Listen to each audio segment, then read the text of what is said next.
وما يلقاها إلا ذو حظ عظيم.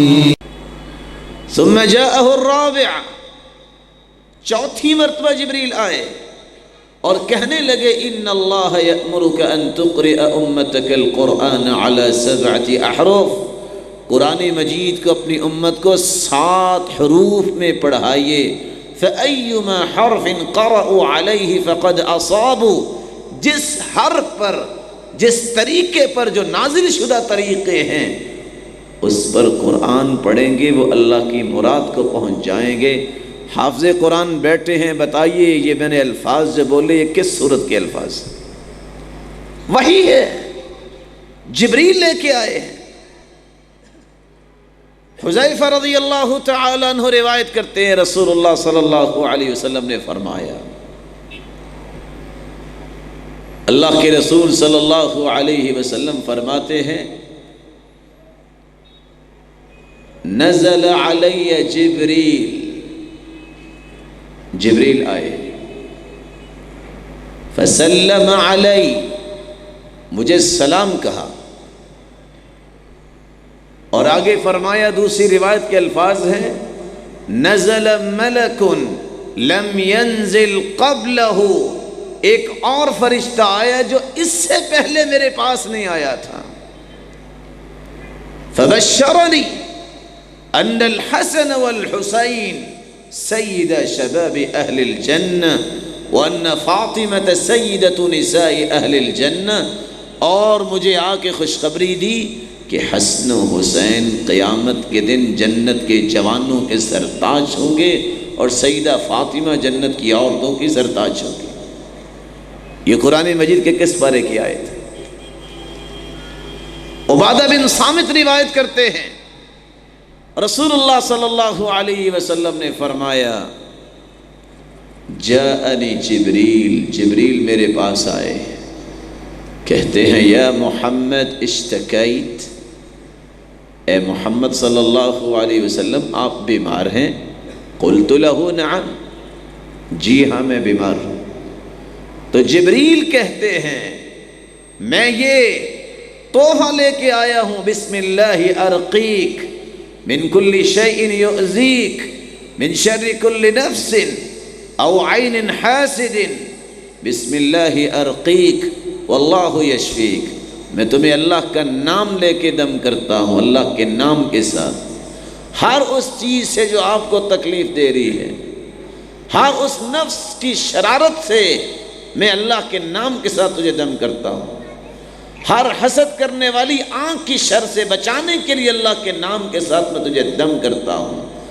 اللہ ہی شفا دینے والا ہے.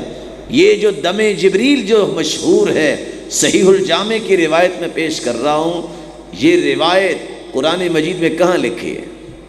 جبریل لے کے آئے، یہ اللہ کی طرف سے آئے. خالد بن زید رضی اللہ تعالیٰ عنہ روایت کرتے ہیں اللہ کے رسول صلی اللہ علیہ وسلم نے فرمایا اتانی آتم من عند ربی، ایک فرشتہ اللہ کے پاس سے میرے پاس آیا اور آ کے کہنے لگا ان اللہ یأمرک ان تأمر اصحابک ان یرفعوا اصواتهم بالتلبیہ فإنها من شعائر الحج. میں اللہ کی طرف سے پیغام لے کے آیا ہوں کہ آپ اپنے صحابہ کو حکم دیجئے کہ بلند آواز سے تلبیہ کہیں لبیک اللہم لبیک، کیونکہ یہ حج کے شعائر میں سے ہے. یہ حدیث قرآن مجید میں کہاں لکھی؟ فرشتہ لے کے آیا. سہل بن سعد رضی اللہ تعالی عنہ روایت کرتے ہیں اللہ کے رسول صلی اللہ علیہ وسلم نے فرمایا جاءنی جبریل، جبریل میرے پاس تشریف لائے اور آ کے کہنے لگے عش ما شئت فإنک میت واحبب من شئت فإنک مفارق واعمل ما شئت فإنک مجزی به واعلم ان شرف المؤمن قیامه باللیل وعزه استغناؤه عن الناس. جبریل کہنے لگے آپ جب تک زندہ ہیں اس وقت تک زندہ ہیں، آپ کو بھی اپنے رب کے پاس جانا ہے. آپ جس سے دنیا میں محبت کرتے ہیں ایک مرتبہ تو یہ افتراق ہوگا، یہ فراق سہنا ہی پڑے گا، اور جو بھی آپ عمل کر رہے ہیں اسی کا ہی بدلہ قیامت کو دیا جائے گا۔ یقین کر لیجئے مومن کا شرف اس بات میں ہے، بلندی اس بات میں ہے، وہ رات کی تہجد کو لازم پکڑے، اور اس کی عزت اللہ تعالیٰ اس وقت تک باقی رکھتے ہیں جب تک اس کی ہر پکار اور ہر سوچ جو ہے اس کا زاویہ اللہ کی طرف ہوتا ہے۔ یہ قرآن مجید میں کہاں لکھا ہے؟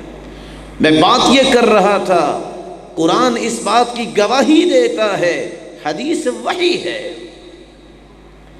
حدیث بہت بڑی نعمت ہے۔ وَاذْكُرُوا نِعْمَةَ اللَّهِ عَلَيْكُمْ وَمَا أَنزَلَ عَلَيْكُمْ مِنَ الْكِتَابِ وَالْحِكْمَةِ۔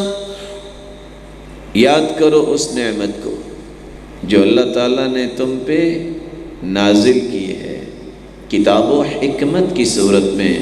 کتاب قرآن مجید ہے اور حکمت و دانائی سے لبریز باتیں محمد مصطفیٰ کی باتیں۔ حدیث مبلغ اعظم ہے، سب سے بڑا داعی تو حدیث ہے۔ یا ایھا الرسول بلغ ما